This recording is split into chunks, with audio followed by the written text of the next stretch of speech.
All right, we are here today with Dr. Cara Hall, who goes by Dr. C in her office. She is a chiropractor. She is a massage therapist. She does all sorts of incredible things. Thanks so much for being part of our class today. Appreciate it. Sure. Thank you for having me. Okay, so you own your own chiropractic firm here, or call it a practice, I guess, here. And let me go ahead and flip over to that. And this is your practice you have here, and you've been running this since 2017.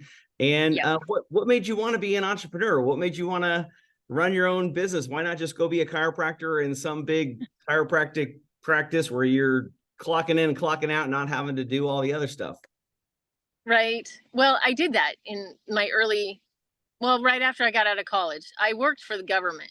So Okay. I had a job that I had to be at a desk, and I just knew that I wanted to do something more. So I went to massage therapy school while I worked full time Okay. and took another government job that got me here in Texas. And I still did massage part time. And I had someone tell me, hey, you should really think about being a chiropractor.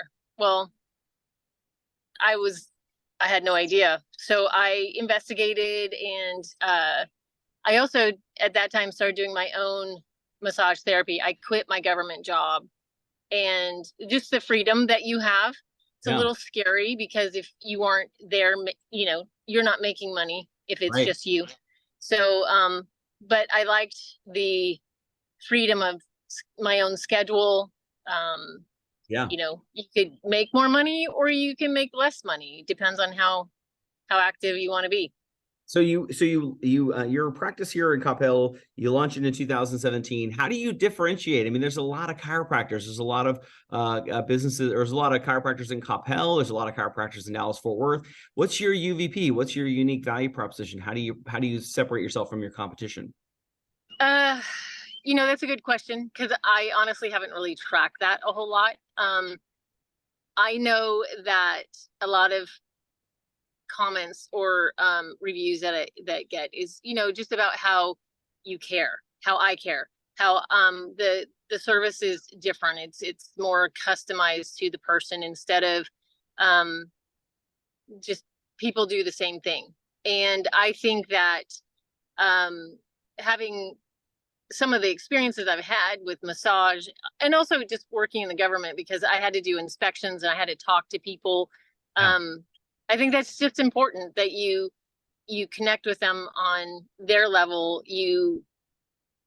Um, what's the word I want to say? Basically, you learn who they are, what they're coming in for, what their concerns are, Yeah. instead of just going, oh, hey, fill out this form and let's go. Right.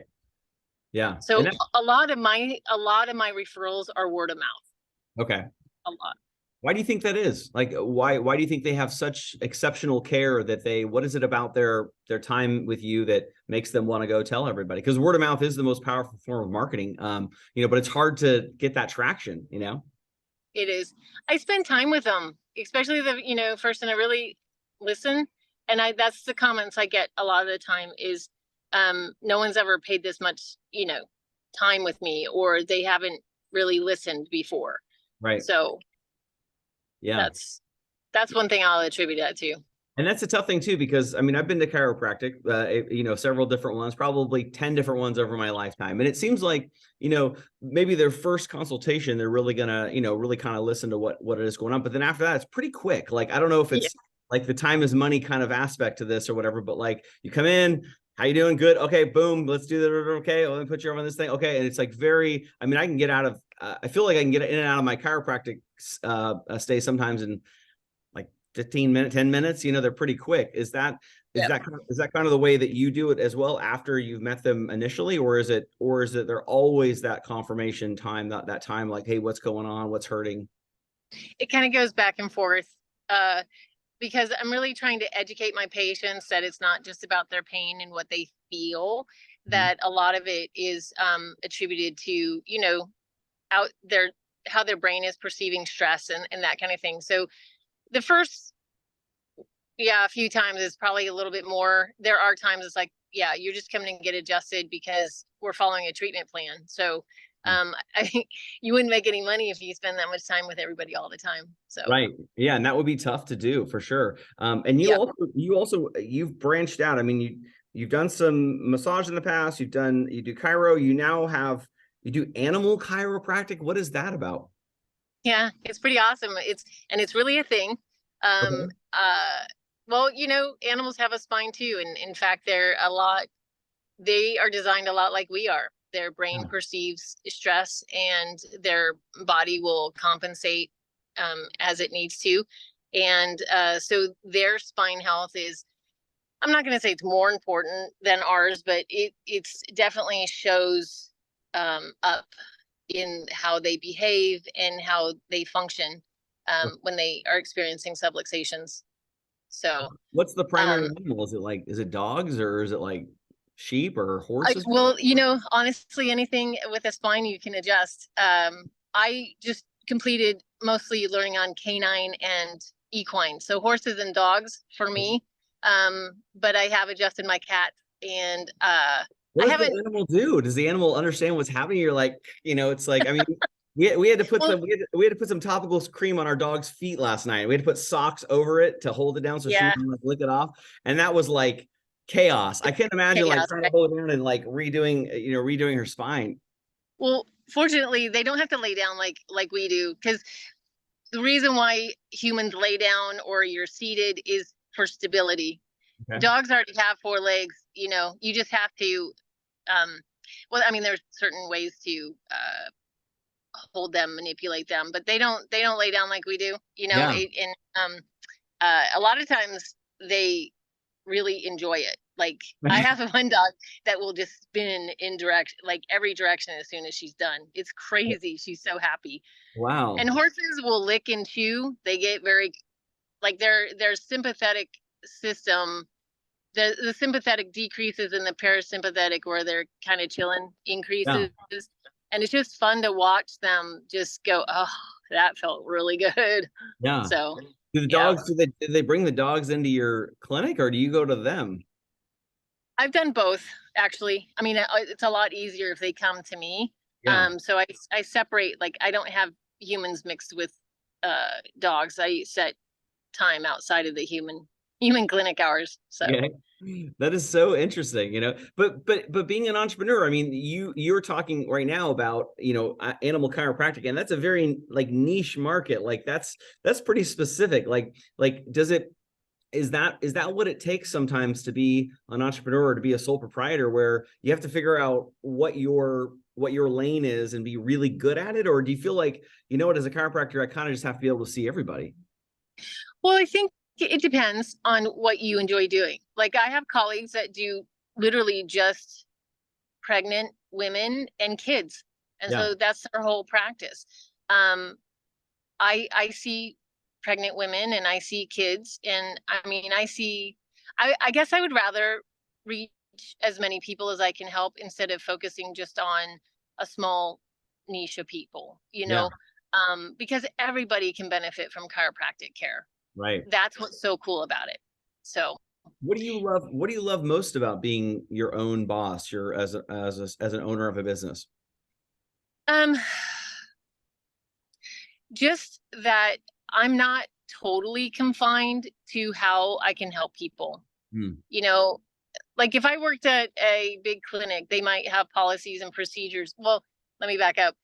We have to have, as healthcare providers, policies and procedures in Sure. place, Right. but I'm not governed by like how hospitals, like, there's certain things that have to be done a certain way, Yeah. no matter what the situation is. Right. And we can, modify and accommodate the person who's coming in. Yeah. So Well, and you can also sort of like structure the day how you want it. So like you could say like, yeah. I get this morning rush of people, and then I get this rush from 4 to 8 p.m. And so I'm going to be open, or whatever. Like you can sort of tailor your hours how you want them as well. Do you like that flexibility? Oh yeah, I like that flexibility a lot.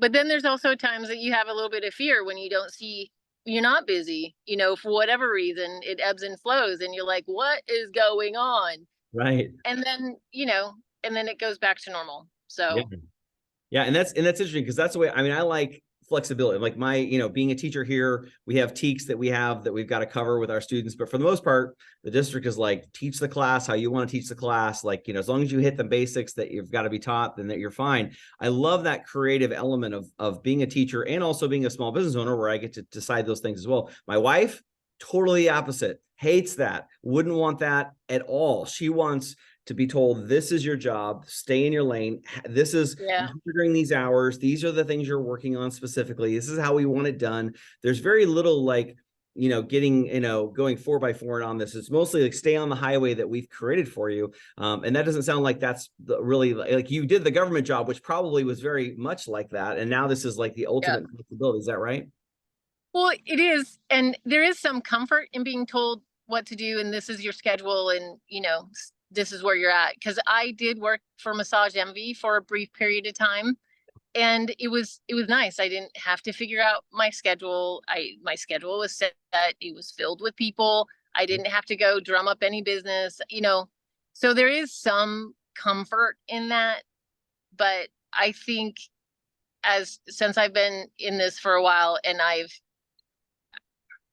guess, committed to certain things, that's where your business will grow. Yeah.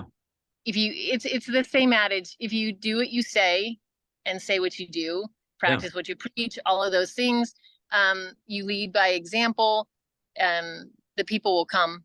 Yeah. So, and it is choices.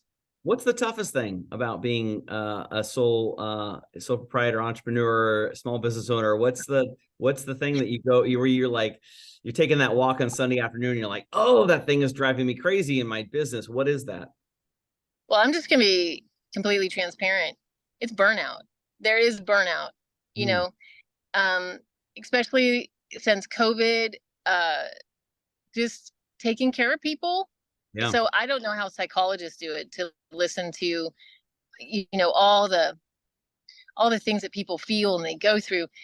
I listen to that a lot as well, and take care of a lot of people. And, sometimes people are frustrating, and there's an element of fatigue and burnout that happens. And just like anybody else, and like, again, going back to the practice what you preach, I have to take care of myself too, because it's pretty physical, and talking a lot and engaging in people's a little bit of their personal life. It depends on how much they share, but it's I will tell you that fatigue and burnout is a real thing. Is it so like the is it that after they've had care, maybe they go home and they're like, oh man, my neck gunner, and they're blaming you for that? Or is that what you mean? No, I'm just saying, just like with how much time, it's not even just time, just the effort you put in. Yeah. And it's not always just, I love taking care of people. That's the best part about it. And if I didn't have to mess with the administrative part of it, the insurance part of it, all of those things, it would be a whole lot. It would be a dream, but there's a lot, like, in taking care of employees and those type of things. And when mishaps happen, you have to take care of I'm the one that has to take care of those. So I'm always amazed at like the lady that cuts my hair. Like, she just remembers like I don't know if she has like notes, like things that I've told her and she has notes about it or whatever. But like when I go back in there, she's like, oh, she remembers my kids' names. She remembers like that we went on vacation before and like where we went and like, like, oh, hey, last time I talked to you, you were headed to Pittsburgh. How was the Pirates game? And I'm like, I know, and that's a hard thing. Is that part of the business that you're in, is the customer service element of that? Kind of, but what's crazy is that just becomes part of it. You do end up just remembering things like that. Right. And, it's the time and effort, really. Wow. Some people are in things to just make money. Yeah. The philosophy I have is, if you provide a loving service, that's, from the founder of Parker University of Chiropractic, do love and kindness and provide a service with that heart. And, that's how it works. You'll make money and people will get better. Well, and as you grow, you take on, a bigger facility. I think you sent me some pictures here. Let me pull this up here. got your facility here. You got your dog. Is that one of the dogs that you give care to, or is that your dog there? That's my dog. That's Junebug. Okay, So, gotcha. Okay. yep. So as you grow, you provide you find a bigger facility, you've got more rooms, you've got employees, you've got all sorts of things like that. There's two dogs there. I didn't see these like that. Yeah. Okay, how does that all, how do you manage it all and be a person that's going to care for each person walking through the door? Um, you know, it's just something you do when you have a heart for service, I guess, really. Oh, I can't imagine actually, now that I've been doing this for so long, I don't know what else I would want to do. yeah, Um, and I guess it's kind of like being a mom. People would say, how do you, do all these things and take care of it's just yeah, something you do. that's good. Um, because yeah, I don't really have a good explanation for that. I've just always been one that just, you see something, you get it done. Okay. And now you told me that you had 5 employees currently. You have 2 people who work kind of the front desk for you, and then you have 3 massage therapists that come in and work as well. How is that being a manager to them? Is that a harder part of Well, the job? fortunately, I delegate that to my main front office person. I've had, like, we talk, but I give her, things that I don't need to spend my time or my brain power on. Yeah, And then we'll talk about it, or, whatever we need to do. But communication is key when you have people that are doing things for you, and they're the ones that are also the first people that walk in the door that they see. yeah, right. So they're important to me, and I try to take care of them too. So Yeah, and that's important. You want to retain those employees. You want them to be happy where they're at, but what do you do when you have a complaint? Let's say, for instance, one of the massage therapists gets a complaint about what do you go meet with that person directly, or do you go through the office manager and they have that conversation? How does that go? well, because I'm more small and kind of, I like to call it like a mom and pop type place. I usually take care of those things personally. Yeah, If it's something I don't really have to do, like, I don't know, they were upset about how much they were charged or whatever, I'm not going to necessarily work with that because we have set fees. But if someone actually says, hey, that massage wasn't very good, I like to talk to the person that experienced that. And then, it's kind of hard to tell your massage therapist, hey, yeah, your service wasn't very good. But we've had those conversations, so we yeah. move through it. Yeah. And they are they like, are they, what if they're like, well, that wasn't my fault. That was, I mean, like, it's hard as a manager. My summer sports camps, I have about 60 employees, and you're dealing with kids, and kid doesn't have a great time at dodgeball camp, whatever. And our coaches were giving their best effort. It just, sometimes it doesn't work out for one reason or another. Like, and I try to back up my staff to some degree, but if it's continuous, or if it's multiple times, then, there's like, I mean, there might be it might not just be smoke. There might actually be fire, where you're like, okay, I really Right. need to look at this. How do you handle that? Um, right then and there, usually. I Yeah. mean, I don't like confrontation. Those are things that are very uncomfortable for me. That's got to be So hard as a fortunately, boss, though. Like, as a boss, that's got to yeah, be hard to not like confrontation. right, I know. But fortunately it hasn't happened very often. So I'm glad. I'm Yeah. glad. Yeah. Yeah. We probably have, 5, complaints a summer of our camps, and we have 2,500 campers that go to camp. So our complaint level is low, but we also understand too that those who don't complain doesn't mean that maybe they had a bad experience. They just don't say anything, and so Yeah. we're always cognizant of, like, this person had a bad experience and they were willing to say something. I go back to that customer and be like, thank you for telling us, because we don't know unless you tell us, and they always are kind of like, you want to hear complaints? I'm like, not really. We don't want to hear Not them. really. Right. We need to hear them, Exactly. and to make our business better. Have you ever had a situation happen where you made a change, like where, okay, from here on out, our policy is this, or our policy is this, based on a customer complaint? Um, Maybe. I mean, there was one, there's a big thing.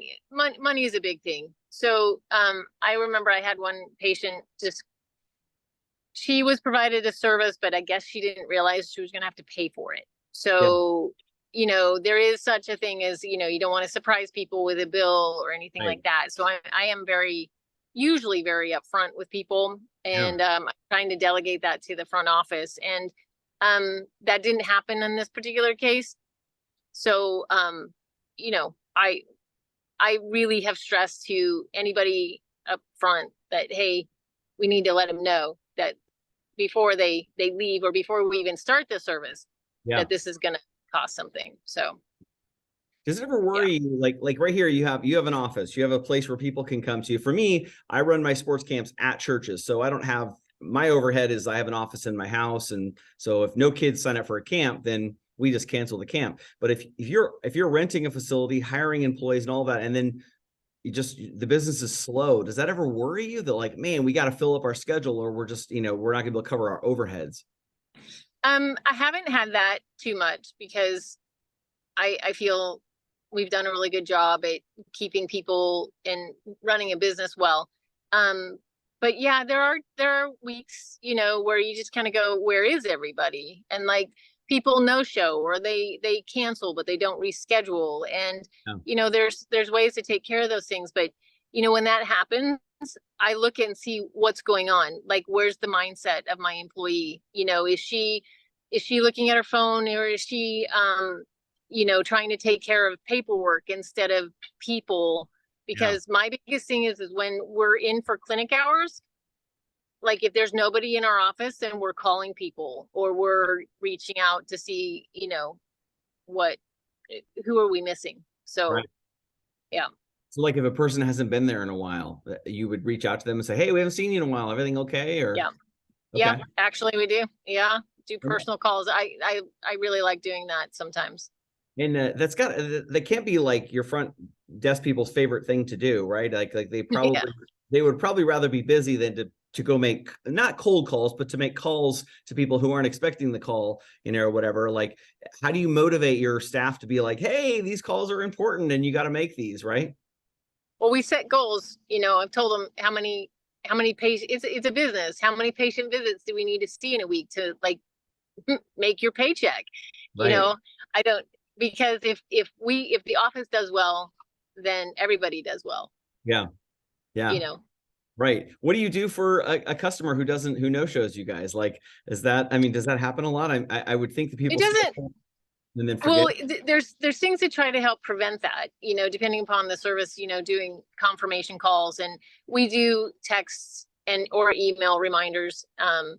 So it should minimize that some, but there's still just some people that they there's some people that just do that. They'll schedule appointments and then they don't show up. You still It's charge them, or do you not? not usually, but if it's a massage, because that's an Yeah. hour, they usually, unless they cancel, 24 hours, just like anybody else, 24 hours advance, they get a fee charged. Yeah. Right. And that may make the customer mad, but then again, you've also got to respect the people's time. Like my kids go to pitching lessons, and if we don't cancel it within 24 hours, we still get charged for the lesson. And we know that going in, like this is Yeah. and often like I've called them before. I'm like, I'm so sorry, we have to cancel for tomorrow. We're not going to be there. I understand I'm within 24 hours. I understand that you're going to charge me. It's okay. Like I get it, but I could see how other people be like, what, this thing that came Yeah. up, whatever, and you're like, you may Yeah. lose a customer. What's your line between like, I'm going to enforce this bill, or I'm going to force this payment with potentially losing my customer, or I'm going to keep the customer and make them happy, but maybe set a bad precedent that we're not going to charge them. Yeah. It depends on if they're a chronic violator. Like if it's Okay. one time, we may stress, go, hey, we understand things Right. happen, but you signed an office policy that acknowledged this. Right. So this time we'll let it go, but know that going forward, we're going to have to charge a fee or something like that. Right. So what advice would you give to the, 17-year-old kid sitting in my class that says, man, I someday want to own my own practice. I want to own my own small business. I want to be my own boss. What would you say to that person? I would say go visit other places, go sit and hang out with them for at least a day, see what their world is like, ask a lot of questions. Because there's so many different ways that you can run a business. But you have to you have to be willing to do the hard work, and it's not like you just are working on your own and you're going to make all this money and you have all you can do whatever you want. Right. You're going to have to do your time, so to speak. You're Yeah. going to have to put in the effort, but investigate it a Yeah. lot. And that's why I offer my kids extra credit. If you go and interview anybody in a field that you want to work in for 30 minutes, if there's any Yep. assignment that is a 0, I'll change to 100, because I 100% agree with you that, like, when you go and see that, I mean, I got to job shadow someone in the Padres before I ever got to work for them. And that was something for me. I was like, wow, this is cool. And so, like, to me, it made it really like something I wanted to be part of early on, so I think that's really Yep. important for kids to do too.